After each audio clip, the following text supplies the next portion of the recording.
This begs the question, and this is my second question that I want to deal with.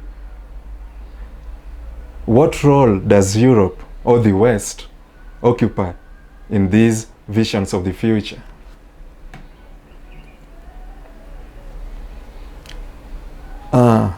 Europe has roles that it can play in order to be allowed to share the African future. And this is a future that belongs to all. That is my dream. But it is a dream that is quite realizable. In the same way, it is possible to declare a zone, a radioactive zone, to be radioactive free. What Europe do we really need to have? However, I would wish to look at it differently. The West, or even Europe, is not going to be the center story of the African future. Nor do I envision China as the center of Africa in the future. The future of Africa is going to center Africa, not the rest of the world, but for the well-being of Africans and whoever wants to honestly and convivially share in the well-being of Africa.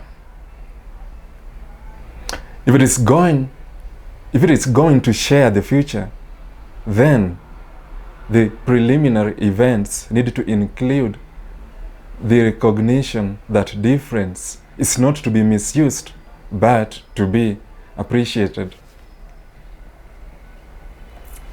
We are entangled with Europe in our history, but we also have some elements that are unique. For example, many of us still believe in the mantra that I am because we are. That is the philosophy of Ubuntu. But if we imagine that there is an acute scarcity which can only be addressed by Europe amassing all it can, then I'm still afraid we are still headed into decaying futures. I want to move into one of the ways that Africa created a future after the West had fashioned a future for it. I give the example of the United Nations Charter on the Rights of the Child, which was signed in 1989 and became effective 1 year later. The UN Charter focused on the rights of the child. The history of this UN Charter is traceable to the English rights of the child envisioned in the early 20th century. It would be echoed so spectacularly in the United Nations Charter. In other words, there is a continuity from ideas of children, ideas of childhood in the West, in the UK, and it is reflected in the way the UN fashions their rights on the welfare of the child. Thus, this would later on become a point of contention between African ideas of childhood and the Western ideas of childhood as espoused in the United Nations Charter. It took Africans a separate charter in order to have a protection of children that was centered on Africa.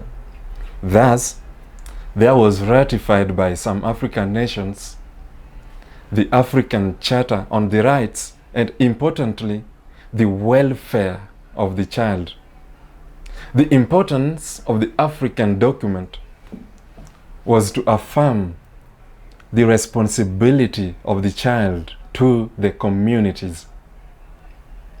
Certainly, this impresses upon us the need to have diversities of childhood, that children in Africa are intrinsically linked to performances, to the quotidian notions of children, to the colonial notions of community, of our own worldview, of how we create ourselves, how we create our futures, how we define our communities, how we define even our adulthoods.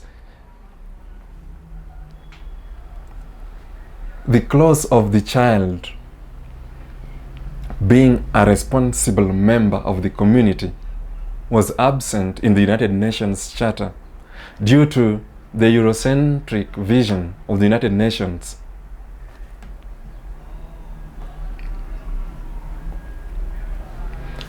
The United Nations failed to see a world in which there is a differentiated and multiple sensibilities of childhood.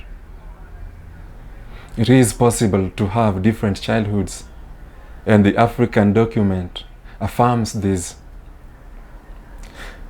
And different notions and varying notions of childhood can exist side by side without the impulse of one to emasculate the other.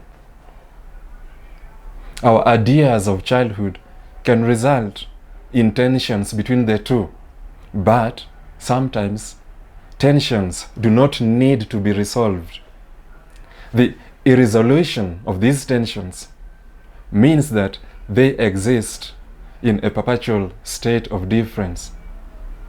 That calls upon us not to make value judgment on differences. Rather, I propose we let differences be. We let varieties of futures be. We walk away from a European defined future which is based on the present and based on historical patterns in the interaction between Africa and Europe.